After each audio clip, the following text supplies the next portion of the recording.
researching and identifying potential projects and clients. As we've already mentioned in this course, a lot of you who contact us are losing money on jobs.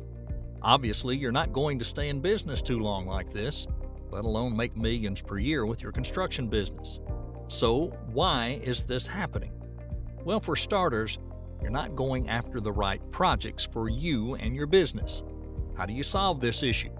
By researching and identifying the right projects and clients.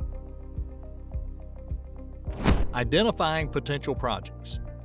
Identifying potential projects is a bit of a skill. It's an overlooked skill by most rookie contractors out there. Think about it.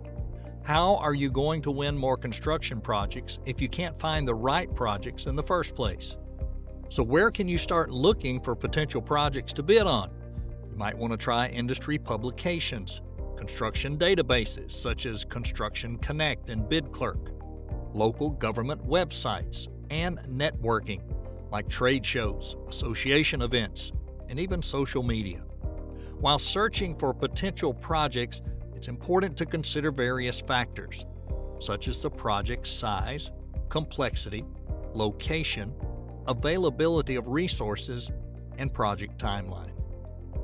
To increase your chances of winning with your bid, it's crucial to develop a clear understanding of the capabilities of you and your business, and to focus on projects that align with your expertise. We see too many contractors out there wasting their valuable time with the wrong project. Want to view the entire lesson as well as all of the other lessons included in this course? Visit HeavyApe.com